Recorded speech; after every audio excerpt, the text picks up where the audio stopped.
जयपुर के हवा महल विधानसभा क्षेत्र से एक बेहद गंभीर मामला सामने आया है। रामगढ़ मोड़ स्थित कृष्णा कॉलोनी में मौजूद गोपेश्वर महादेव मंदिर की जमीन पर भूमाफिया द्वारा अवैध कब्जे के आरोप लग रहे हैं। सूत्रों के मुताबिक करीब 300 गज में फैले इस मंदिर की आधी जमीन पर मंदिर की मूर्तियां हटाकर निर्माण कार्य कराया जा रहा है। स्थानीय निवासियों का कहना है कि उन्होंने इसका लगातार विरोध किया, लेकिन अब तक कोई ठोस कार्रवाई नहीं हुई। बताया जा रहा है कि 2 साल पहले भी इस मामले में ब्रह्मपुरी थाने में रिपोर्ट दर्ज कराई गई थी। बावजूद इसके आरोपी खुलेआम निर्माण कार्य कर रहा है। स्थानीय लोगों का आरोप है कि योगेश पांचाल नामक व्यक्ति मंदिर की जमीन पर कब्जा करने की कोशिश कर रहा है। लोगों ने क्षेत्रीय विधायक से भी गुहार लगाई, लेकिन वहां से भी निराशा हाथ लगी। अब स्थानीय निवासी मीडिया के माध्यम से प्रशासन से मांग कर रहे हैं कि मंदिर की जमीन को अतिक्रमण से मुक्त कराया जाए और दोषियों पर सख्त कार्रवाई हो। इंसान की भूख इतनी बढ़ चुकी है कि अब मंदिर की जमीनों को भी नहीं छोड़ रहा है। लगातार ऐसे मामले कई दफे सामने आ चुके हैं और सरकार ऐसे मंदिरों के ऊपर जो कार्रवाई भी कर चुकी है, जो है ना अतिक्रमण करते हैं। लेकिन देखने वाली बात यह है कि कृष्णा कॉलोनी के अंदर रामगढ़ मोड़ के ऊपर एक मंदिर के ऊपर अवैध तरीके से कब्जा किया जा रहा है। यहाँ के लोग, स्थानीय लोगों ने इसका विरोध प्रदर्शन भी किया है और 2 साल पहले भी इसके खिलाफ एक एफआईआर भी दर्ज कराई थी। लेकिन क्या मामला है, तो मामला ये बताएंगे। भाई साहब बताइए, क्या मामला था ये मंदिर की ज़मीन थी, 25 साल से मैं देख रहा हूँ यहाँ। उसके बाद में हम सब लोगों ने मिलके इसकी मंदिर की बाउंड्री वाल ऊंची कराई, कमरे बनवाए, टीन सेट लगवाए। फिर हनुमान जी के होल्सर पे एक मंदिर बनवाया। उस मंदिर में स्थापना नहीं करके फिर एक हनुमान जी की मूर्ति पहली तरफ स्थापना की गई। उस मूर्ति को भी यहाँ से हटा के वापस मंदिर में कर दिया। और मंदिर के सामने इनका घर था, तो उसको बेचे। जब इन पड़ोसियों से, मतलब मोहल्ले वालों से, एक दो आदमियों से, मोहल्ले के 1-2 आदमियों से राय ली कि मैंने 2 महीने के लिए, जब तक मेरा काम नहीं हो, जब तक मेरे को रहने दो यहाँ पे। अब उस महीने 2 महीने का नाम लेके उसके बाद में ये आज तक खाली नहीं किया। 2.5 साल हो गए, करीबन 2.5 साल के अलावा इसने अब उसके ऊपर मतलब अलग तरीका कुछ अपना रहा है। या तो बेचने का अपना रहा है, कभी कंस्ट्रक्शन करता है, कभी इधर गेट निकालता है, कभी मंदिर की मूर्ति को इधर हटाता है। और अब तो सुनने में भी आ रहा है कि किसी को इसने बेच दिया मकान, मंदिर की इधर वाली बाउंड्री करा के एक हिस्से को मंदिर को बेच दिया। और अभी न्यू कंस्ट्रक्शन का काम चालू कर रखा है उसका, जो डिवाइडेशन करने के लिए। आप क्या चाहते हो सरकार? हम गवर्नमेंट से ये चाहते हैं कि हमारा मंदिर हमारे पास रहे और इसको यहाँ से बेदखल किया जाए। आप देख सकते हो ये मंदिर को लेके आज जो ये कल आप थाने में भी गए थे। हाँ जी, मैं सन 1979 से यहाँ रह रहा हूँ। मंदिर की ज़मीन है, मंदिर की नींव मेरे हाथ से लगाई हुई है, मंदिर की स्थापना मेरे हाथ से की हुई है। एक आदमी विशेष जिसका मकान मंदिर के सामने ही है, वो अपने मकान को तो उसने बेच दिया और हमको ये कह करके कि भाई मेरे को 10-5 दिन के लिए यहाँ रह जाने दो। उसके बाद में इसने आज इतना परमानेंट कब्जा कर लिया। मंदिर में तोड़ फोड़ अलग करके मंदिर की मूर्ति, हनुमान जी की मूर्ति थी, काली की मूर्ति थी, सबको तोड़ ताड़ करके इसने फेंक दिया है।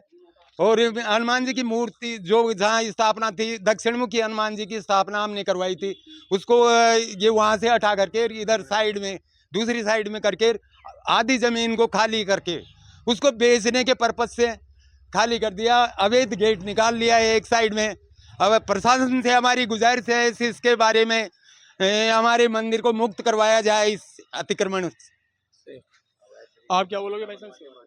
ये बात आपसे पूछना चाहता हूँ, मंदिर ये जो कॉलोनी काटी थी, कॉलोनी काटने के बाद पहले इसको मंदिर की जमीन छोड़ी गई। ये मंदिर के नाम से जमीन छूटी हुई है। सोसाइटी ने मंदिर के नाम से जमीन रखी थी, लेकिन ये एक बंदा कहता है कि नहीं, ये जमीन मुझे संभला दी है और ये मेरे अंडर में रखी है, जबकि ऐसा कुछ भी नहीं है। ये जब समिति ने, ये सोसाइटी ने ज़मीन काटी थी तो मंदिर के नाम से छोड़ रखी थी, और वो ये कॉलोनी की जो रहने वाले लोग थे उनकी समिति बनी हुई है, उसके अंडर में छोड़ी थी ये ज़मीन। और उस समिति वाले आज भी हैं, कई लोग यहाँ पे, कुछ लोग यहाँ पे बेच के चले गए, लेकिन कुछ लोग आज भी हैं और उसके अंडर में ये ज़मीन है, मंदिर पर उनके अंडर में है, और ये उन्हीं के अंडर में वापस से आना चाहिए मंदिर। मैं ये बात पूछना चाहता हूँ, किसका क्षेत्र अधिकार आता है? कौन है यहाँ का विधायक? ये विधायक बाल मुकुंदाचार्य जी हैं। आप उनके पास लेके गए इस चीज को, मुद्दे को लेके गए आप? वो सुनते ही नहीं है। आपने नहीं, हमने जी बोलिए। बोला था, हमारे बेटे ने बोला था, पर वो सुनते ही नहीं है। लिखित में पहुंच चुका है मुद्दा उनके पास में। लिखित में पहुंच चुका हाँ, है। लिखित में पहुंच चुका है उनके पास में मुद्दा, बाकी उन्होंने कोई कार्रवाई नहीं की अभी इसके ऊपर में। कोई कार्रवाई नहीं कर रहे हैं कोई वो। कार्रवाई नहीं इसके बारे में विधायक साहब से भी हमारा अनुरोध है कि इस अतिक्रमण मुक्त करवाया जाए। आप देख सकते हो ये मंदिर के मामले को लेकर जो आज ये मेरे पीछे आप देख रहे हो, ऐसा तो मंदिर के रोने सरकार रोती है, लेकिन देखने वाली बात यह है कि ये जो विधानसभा क्षेत्र पड़ता है बाल मुकुंद आचार्य जी का पड़ता है। बाल मुकुंद आचार्य जी को इसके ऊपर सख्त एक्शन लेना चाहिए और इन लोगों की जनता की फरियाद सुननी चाहिए। इंडिया दस्तक से मैं हूं अरविंद योगी। क्या नाम है साहब उसका जिसने कब्जा कर रखा है? जो कब्जा कर रखा है ना उसका नाम है योगेश कुमार पांचाल, सन ऑफ श्री बाबूलाल जी पांचाल। और यही नहीं है, इनका पूरा परिवार ही मान लो। वो तो इसको तो एक वो मोहरा बनाया गया है इसको यहाँ रख करके। जमीन यहाँ से बेचे ही इनको 2-4 साल हो गए। अब ये तो ये इसको यहाँ कब्जा करने के पर्पज से ही छोड़ के गए हैं जी। ना ना ना ना। क्या नाम है सर आपका? जीतू सैनी। किस मामले को लेकर विरोध चल रहा है? मंदिर को लेके क्या चाहते हैं प्रशासन से? मैं तो ये चाहता हूँ कि इसकी जल्द से जल्द जांच हो और मंदिर हमारे पास आए वापस। और सुनाई में तो ये आ रही है कि ये बेच दिया, अब वो तो बाद में तो पता नहीं क्या होगा, लेकिन हम तो चाहते हैं जल्द से जल्द इसकी जांच हो। सुन यही रही कि इसने भेज दिया। आप क्या बोलना चाहेंगे? वीआई बस इसको निकाल दियो और जे जावा मंदिर में सेवा पूजा करा और बाहर भीतर उड़ो सड़ो डोलल और काय काय बोले लो कोई गाड़ी गुप्ता गाड़ी काटे को पता है, गाड़ी मेरे बच्चे आते हैं दर्शन करने आते हैं, गेट खूब बजाते हैं, 9-9 बजे तक, पर ये गेट नहीं खोलता है। हम ऐसे कैसे वापस चले जाते हैं, खोलता नहीं है। और मेरे को 48 साल हो गए। आते हैं पूजा करने के लिए तो गेट खोला ही नहीं, बच्चे चले जाते हैं, वापस आ जाते हैं बच्चे के, गेट नहीं खोलते। ना नल मंदिर धोने के लिए सफाई के लिए पानी देता है, हम घरों से बाल्टियां ले जाते हैं। ना बिजली लाइट बंद है, इसको बंद कर दो और खुद के दीवारें हवा खाती है। कूलर पंखे चलते रहते हैं और एलईडी चलती रहती है और कोई नहीं रहता।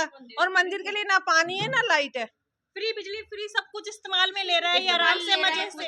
इसका कुछ नहीं है, इसका यहाँ पे सब कुछ इसने अवैध कब्जा ले रखा है। कल हमारी काकी सास उसको ना कुल्हाड़ी बताई इनकी मम्मी को, कल ऐसे कैसे कुल्हाड़ी बताई, परसों के दिन, परसों की बात है, परसों मेरी सास को धक्का मारा और मेरी सास गिर गई। उसके बाद मेरी सास मरने को मर गई, 2-3 साल हो गए, पर वो मंदिर में ही नहीं गई, दर्शन करने नहीं गई मेरी सास। इतना झगड़ा करा इन्होंने, मारा को।